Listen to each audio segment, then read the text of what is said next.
Hello प्यारे बच्चों, आप लोग कैसे हो। उम्मीद करता हूँ आप लोग बहुत बढ़िया होंगे, जहाँ होंगे अपनी पढ़ाई में व्यस्त होंगे। तो बच्चों, आज हम आप लोग सीखेंगे बट्टा यानी डिस्काउंट के इम्पोर्टेंट क्वेश्चन जो सभी ऑल वनडे एग्जामों में पूछे जाते हैं। तो बच्चों चलते हैं, देखते हैं। जैसे सवाल दिया है बट्टा डिस्काउंट के प्रश्न हैं। जैसे दिया है एक दुकानदार किसी वस्तु को 2400 रुपये में खरीदता है। एक दुकानदार किसी वस्तु को 2400 रुपये में खरीदता है, 300 बढ़ाकर अंकित करता है। यानी 300 बढ़ाकर क्या करता है, अंकित करता है। यानी टोटल कितने हो गए, 2700 रुपये हो गए। यानी 2400 और 300 और बढ़ा दिया तो टोटल कितने हो गए, 2700 रुपये हो गए। और वह उसे ग्राहक को 2700 रुपये में बेच देता है। यानी ग्राहक को 27 रुपये में क्या कर देता था, बेच देता था। ग्राहक को मिलने वाली छूट की दर ज्ञात करें। तो बच्चों, यदि चैनल को सब्सक्राइब नहीं किया तो चैनल को सब्सक्राइब कर लें, बेल आइकन को प्रेस कर लें। इससे फ़ायदा आपको क्या होगा, जो वीडियो अपलोड किया जाएगा सबसे पहले आप तक पहुंचेगा। तो बच्चों चलते हैं, इसको हम सवाल को सॉल्व करते हैं। तो बच्चों जैसे दिया है एक दुकानदार किसी वस्तु को 2400 रुपये में खरीदता है। यानी अंकित मूल्य क्या करेंगे, अंकित मूल्य बराबर कितना है, 2400 रुपये है। कितना है बच्चों, 2400 रुपये है। अंकित मूल्य बराबर क्या हो जाएगा, 2400 रुपये है। यानी 2400 रुपये में खरीदता है, 300 बढ़ाकर, यानी 2400 में 300 बढ़ाकर अंकित करता है। यानी टोटल कितने हो गए, 2700 रुपये हो गए। कितने हो गए, अंकित मूल्य कितना है, 2700 रुपये है। और कह रहा है आगे, और वह उसे ग्राहक को 27 रुपये में बेच देता है। यानी विक्रय मूल्य बराबर 27 रुपये। यानी अंकित मूल्य टोटल 27 रुपये और विक्रय मूल्य टोटल 27 रुपये। यानी 27 रुपये में, यानी बच्चों आप लोग कह सकते हो 27 रुपये में खरीदता है और 27 रुपये में बेच देता है। यानी 27 रुपये का अंकित मूल्य है और 2700 रुपये का विक्रय मूल्य है। यानी सेम वैल्यू वही है। तो आप उसके आगे लिखेंगे छूट बराबर, उसके आगे कह रहा है 27 रुपये में बेच देता है, ग्राहक को मिलने वाली छूट की दर ज्ञात करें। यानी छूट बराबर लिखेंगे अंकित मूल्य माइनस विक्रय मूल्य। क्या लिखेंगे बच्चों, छूट बराबर अंकित मूल्य माइनस विक्रय मूल्य। तो बच्चों अंकित मूल्य कितना टोटल था, 27 रुपये था। अंकित मूल्य कितना था, टोटल 27 रुपये था। माइनस है तो माइनस कर देंगे। और विक्रय मूल्य कितना था, 27 रुपये में था। यानी 27 रुपये था।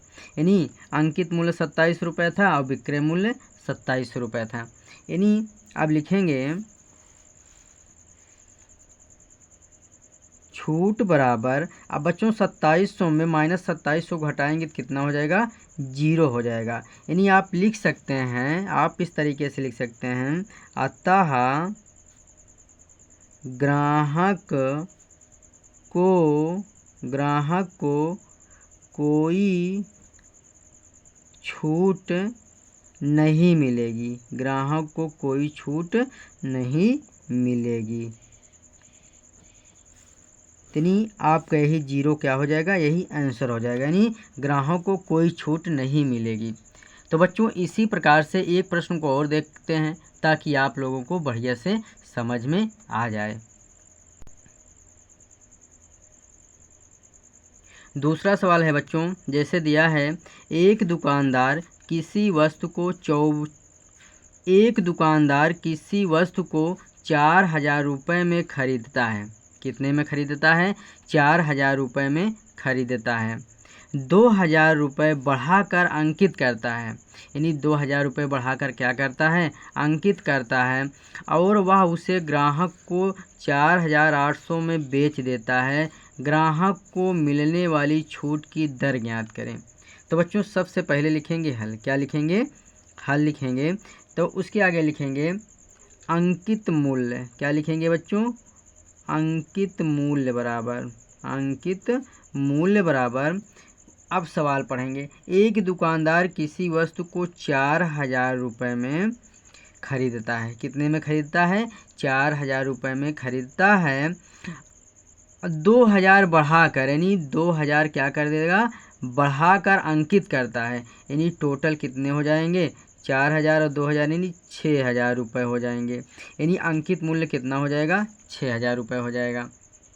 उसके आगे, वह उसे ग्राहक को 4800 में बेच देता है। यानी विक्रय मूल्य बराबर क्या लिखेंगे बच्चों? विक्रय मूल्य बराबर क्या लिखेंगे? 4800 रुपये, यानी 4800 रुपये में बेच देता है। ग्राहक को मिलने वाली छूट की दर ज्ञात करें। तो अंकित मूल्य 6000 रुपये हो गया, विक्रय मूल्य 4800 रुपये हो गया, यानी 4800 रुपये हो गया। तो इसके आगे हम सॉल्व करेंगे। छूट बराबर अंकित मूल्य माइनस विक्रय मूल्य। अंकित मूल्य कितना था? टोटल 6000 रुपये था, माइनस विक्रय मूल्य कितना है? 4800 रुपये है। यानी अंकित मूल्य था 6000 रुपये और विक्रय मूल्य था 4800 रुपये। तो बच्चों इसको हम घटाएंगे। 6000 में 4800 को घटाएंगे तो 1200 होगा। कितना होगा? 1200 होगा। यानी छूट कितने का हुई? 1200 रुपये की छूट हुई। कितने का छूट हुई बच्चों? 1200 रुपये की छूट हुई। तो उसके आगे सॉल्व करेंगे। तो आपसे पूछा है ग्राहक को मिलने वाली छूट की दर ज्ञात करना है। तो आप इस तरीके से लिखेंगे। छूट प्रतिशत बराबर छूट बटा अंकित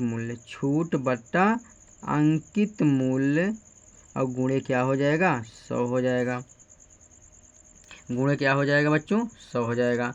तो उसके आगे सॉल्व करेंगे। छूट कितने का हुआ था? 1200 रुपये का। छूट कितने का हुआ था? 1200 रुपये का। अंकित मूल्य कितना है? अंकित मूल्य 6000 रुपये है। अंकित मूल्य कितना है बच्चों? 6000 रुपये है। और गुणे क्या हो जाएगा? 100 हो जाएगा। अब इसको हम हल करेंगे तो हमारा आंसर आ जाएगा। अब इसको सॉल्व करेंगे। 1 0 से 1 0 कट गया, 1 0 से 1 0 कट गया और 1 0 से 1 0 कट गया। अब 6 दूनी 12 यानी 20। यानी क्या कह सकते हैं? 20% की छूट हुई। कितने प्रतिशत की छूट हुई बच्चों? 20% की छूट हुई। तो आप इस तरीके से लिखेंगे।